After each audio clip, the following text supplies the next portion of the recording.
Welcome to day 4. Today's all about moving your body. We know that moving the body is essential. Every cell is better nourished through physical activity. Whether you're in a wheelchair, on a bike, or can walk, any movement is better than no movement. How to incorporate movement in our daily life? You want to focus on becoming a sunwise warrior. You have the term weekend warrior. Let's become sunwise warriors. Get up, do it the first thing in the day. Always do the most important things first time in the day. So what about if it's dark and cold outside? Well, you want to have lights. You want to have lights. You can get some really good lights off eBay, cheap Chinese stuff. It works really good these days, 30, 50 bucks, high power, 1,000 lumen. If it's cold, just get some proper cycling kit. If there's cyclists in your neighborhood, then you can do it too, definitely. Clothing, winter clothing, and lights.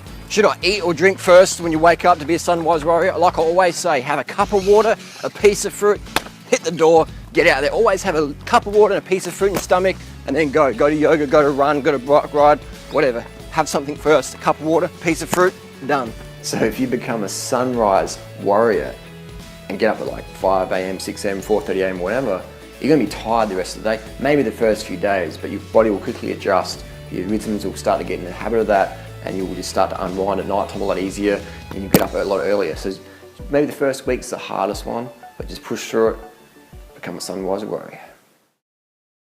So walk, roll, or wiggle. Do what you can do. You got to start where you're at. If you can't walk, roll on the bike. If you can't roll, walk. If you can't walk or roll, wiggle. Just get on the body and get on the ground and move your body. It's just about getting the lymphatic system going. So if you might not have legs, you might not have arms, you might have both legs and arms. Depends on where you're at. You got to start where you're at. Do what you can do. You might be able to ride. You might be able to wiggle on the ground.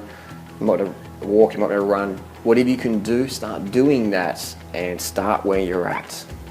A big tip is to talk test. So if you'll wake up early in the morning, and the reason why we do things early in the morning, so it's just done, it's out of the way, because otherwise life distracts us, things come on our plate. So do it first thing in the morning, got that sorted. Talk test, how hard you go hard so enough that you can still talk. If you can't talk, you're going too hard.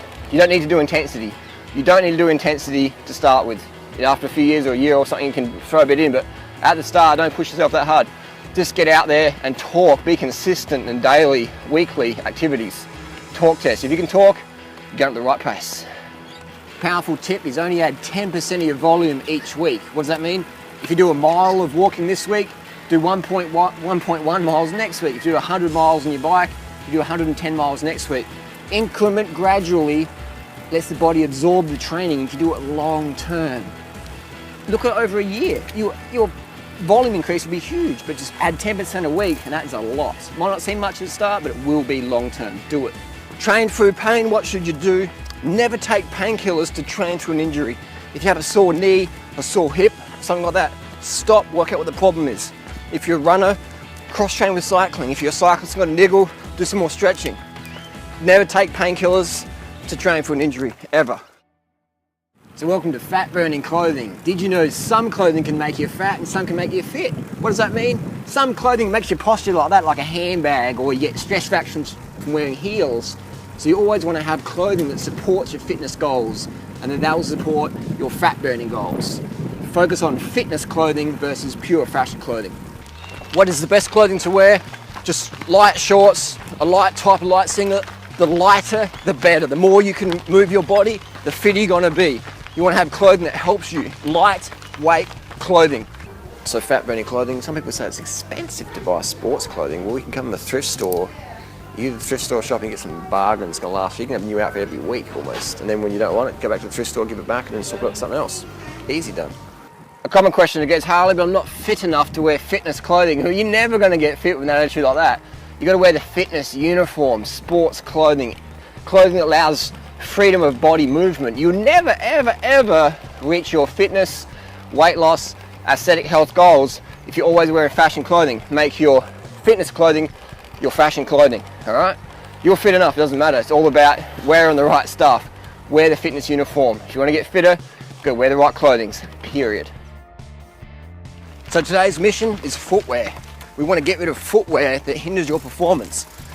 How you connect to the earth, how you connect to your bicycle is key.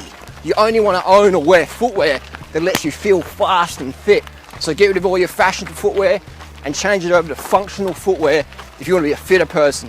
Part of today's mission is I want you to get a new pair of footwear, a new pair of shoes. I'll put a little list down below what you can get.